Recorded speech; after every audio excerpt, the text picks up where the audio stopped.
আসসালামু আলাইকুম। আশা করি সকলে ভালো আছেন। তো আমিও ভালো আছি, আপনাদের দোয়ায় ভালোভাবে বাড়িতে চলে আসছি।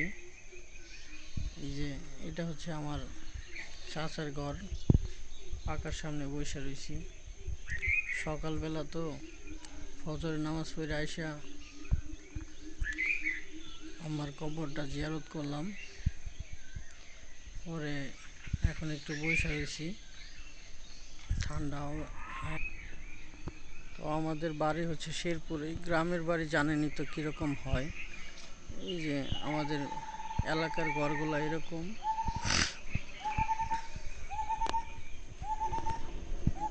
এই যে আমার পিছনে একটা খেজুর গাছ দেখতেছেন, এইখানে আমার আম্মা কবরস্থ করা হয়েছে। তো সকলে আমার আম্মার জন্য দোয়া করবেন। আবার পাশে আমার দাদি শুয়ে আছে, দাদির জন্য দোয়া করবেন। তো আলহামদুলিল্লাহ, বাড়িতে এসে মনটা অনেক ভালো লাগতেছে, কারণ এরকম পরিবেশ, বাড়ির ঠান্ডা বাতাস, এটা কিন্তু ঢাকা শহরে পাওয়া যায় না। এই যে আমার আব্বা, বয়স হয়েছে অনেক, যাইতেছে দোকানে। তো আমার গ্যাসের একটু সমস্যা হয়েছে, তো আব্বারে বলছে একটা গ্যাসের ট্যাবলেট আনার জন্য, যাইতেছে। এটা হইতেছে আমার চাচার বাড়ি, আর চাচার বাপ হয়েছে আমার দাদা, মেম্বার দাদা, আবুল মেম্বার, সবাই এক নামে চিনে। এই যে যেই ঘরটা দেখতেছেন আস্তর করা, এটা হইতেছে দাদার বড় ছেলে। আর ওই যে নতুন একটা ঘর উঠাইছে, ওই চাচার নাম হচ্ছে আজিজ কাকা। আজিজ কাকা এখনও লেখাপড়া করে, মাস্টারি করায়, অনেক বয়স হয়েছে, আমার জন্ম দেখছে, এখন পর্যন্ত বিয়ে করে নাই। সংসারে হাল ধরতে যায় অনেক কষ্ট করছে চাচা। এখন ঘর উঠাইতেছে, এখন চিন্তা ভাবনা করছি বিয়ে করব। আসলে বাড়িতে এসে এত সুন্দর আবহাওয়া, খুব ভালো লাগে। বাড়িতে আসলে মনে হয় না যে আর ঢাকায় যাই, মন চাই বাড়িতেই থাকি, কিন্তু কি করার, চাকরি তো করা লাগবো। এই জন্য বাড়িতে কিন্তু কোনো কিছু মানে সমস্যা নাই। এই যে আমাদের বাড়ির পাশে যে রাস্তা, ওই যে আমাদের বাড়ি, আর এই যে রাস্তা, এই রাস্তা দিয়ে কিন্তু রাস্তায় দাঁড়াইলে সব কিছু পাওয়া যায়, বাজার, শাক সবজি, দুধ ইত্যাদি সব কিছুই পাওয়া যায়। আর ঢাকা শহর তো খাইতে হয়, মানে 3 দিনের বাসিটা ঢাকায় যায়, টাকে করে যাতায়াত লাগে। আর বাড়িতে একবারে টাটকা পিওর যেটা, এটাই খাওয়া যায়।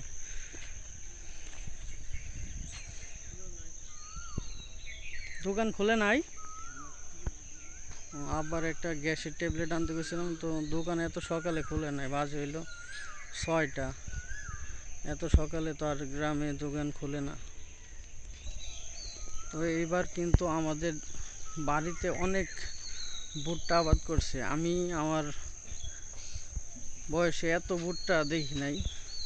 এবার প্রচুর মানুষ ভুট্টা আবাদ করছে। এই যে আমার এক চাচা ভুট্টা ক্ষেত করছে, অনেক বড় ক্ষেত, এটা একবারে ওই মাথা পর্যন্ত অনেক ভুট্টা হয়েছে। এখনো কাটে নাই, কাটবো। খেতে পানি আইসা পড়ছে দি, ওই যে ধান খেতে পানি দিছে, ওই যে ওইটা হচ্ছে আমার চাচার ক্ষেত। এই যে রাস্তার পাশে, এই যে এই রাস্তার পাশে, এই যে এটা হচ্ছে আমার চাচার ক্ষেত। ওই ক্ষেতে ধান খেতে পানি দিছে, তো আর ইন্দুরে গর্ত করছে, গর্ত দিয়ে শুয়ে শুয়ে পানি সব ভুট্টা খেতে এসে পড়ছে। এই ক্ষেতটা আবার একটু নামা, তার জন্য। বাড়িতে আসলাম কিন্তু এখন কোনো কিছুই মানে খাওয়া যাইতেছে না। কাঁঠালও বড় হয় নাই, এরপরে আবার আম বড় হয়েছে, তেমন একটা বাড়তি হয় নাই। আবার আমাদের এদিকে কাঁঠালের বইতে আছে না, ওইটা আমরা গরুর গোস্ত দিয়ে রান্না করে খাই। তো আমার চাচাই আবার বলছে এই যে এখান থেকে কাঁঠাল নিতে, এই যে কাঁঠাল ছোট ছোট, তারপরে এই যে বড় যেটা আছে না, এইটা নিয়ে যাইমু যাওয়ার সময়। এই কাঁঠালটা নিয়ে যাইমু, এই যে বড় বড় 3টা কাঁঠাল নিয়ে যাইমু, নিয়ে এটি খাইমু তরকারি রান্না কইরা। আবার বলছে আম নিয়ে যাইতে, কিন্তু আম তো বেশি একটা নাই, আর রাস্তার লগে গাছ, তো রাস্তার লগে গাছ হওয়ার কারণে পোলাপানে রাত্রে চুরি করে খাইলায়। তারপরে দিনের বেলায় এই যে মাটির দিয়া ঢেল দিয়া পায়রা ফেলায়। অল্প কিছু আম আছে, ক্যামেরায় ভালো করে দেখা যাইতেছে না, তো যাওয়ার সময় আমগুলা পারমো। আমাদের এইদিকে ধান এখনো পুরোপুরি পাকে নাই, কিছু কিছু ক্ষেত ধান পাকছে, বেশিরভাগই কাঁচা রয়েছে। এই যে এই দিক দিয়া কিন্তু এই যে রাস্তার পাশে এই দিক দিয়ে আমার অনেকগুলো গাছ ছিল, অনেক বড় হয়েছিল, পরে এটি কাইটা ফেলাইছি। এই যে এইগুলা গাছ ইউক্যালিপটাস গাছ। আর এই যে আমরা ছোট ছোট পটল খাই, এই যে পটল ক্ষেত, যে পটলগুলো আমরা ঢাকাতে কিনা খাই, এই যে দেখেন বাড়িতে আইসা টাটকা টাটকা পটল ক্ষেত। এই যে পটল, এই যে কত বড় হয়েছে, এই যে একটা।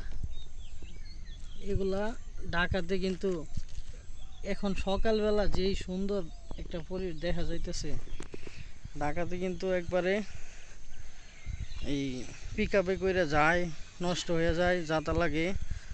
আর গ্রামে থাকলে টাটকা তরতাজা খাওয়া যায়। এই যে দেখেন কতগুলা পটল, অনেক পটল হয়েছে মাশাআল্লাহ। এই যে দেখছেন,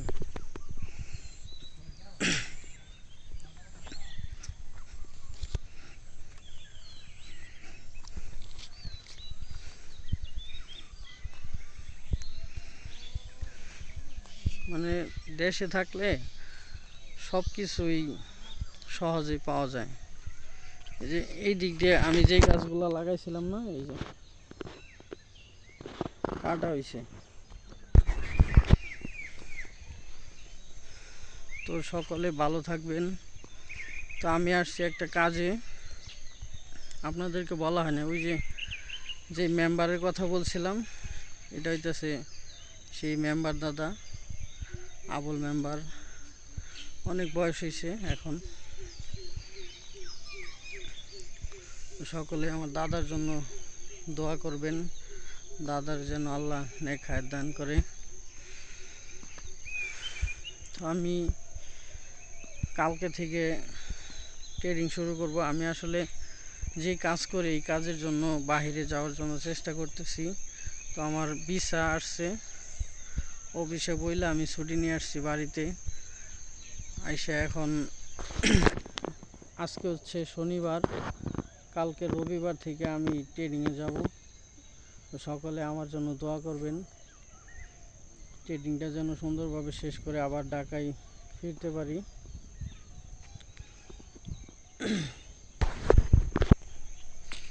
সবাই ভালো থাকবেন।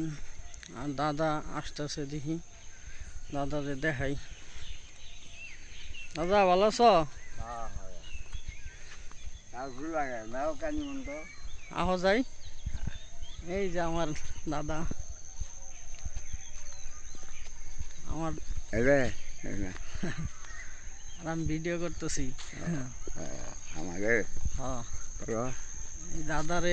এই দাদার কাছে আমি পড়ছি, আবার এই দাদার ছেলে আজিজ কাকা আমার পড়াইছে, দুইজনে আমার স্যার। দাদাও আমার স্যার, আবার আমার চাচাও আমার স্যার। আজিজ কাকা হাই স্কুল। নান্দিনা হাই স্কুলে চাকরি হয়েছে, ভালো একটা চাকরি হয়েছে। হ্যাঁ কাকা কিন্তু অনেক কষ্ট করছে, তাই না? হ্যাঁ কষ্ট এখনো আছে। তবে আপনার সবার দোয়া এখন মোটামুটি ভালো হয়েছে, ঘর উঠাইতেছে। হ্যাঁ আমি কাম করবো তাহলে না আমার এই স্ট্রোক করলো। তার মধ্যে আবার দাদা স্টক করছিল, স্টক করে অনেক টাকা পয়সা খরচ হয়েছে। ওই বেহারা জয়েন্ট বেহারা মমি সিং নিয়ে গেছিল। ঘর ছেলে আমার পাশে খরচ করলো, মায়ের কাছে খরচ করলো, তখন করা উচিত এই জন্য। তারপরে আবার আমার আরেক চাচার 3টা মেয়ে ছিল, তাদেরকে বিয়া দিছে। হ্যাঁ অনেক কষ্ট করছে চাচা। কম সব কমপ্লিট। হ্যাঁ আর কিছু পাবো না, মেয়ে খেতে বলে রাখবা পত্র খাট পালং গাছ সব দেওয়া। সব দেওয়া হয়েছে। হ্যাঁ 3টা মানে কেউ পাবো না। ছোট্ট জায়গা ছেলে আছে, ওই আবার মাঝের মেয়ে, ওই বড়দারে একটা ছেলে আর মেয়ে। তো আচ্ছা, সকলে ভালো থাকবেন, সুস্থ থাকবেন। আসসালামু আলাইকুম।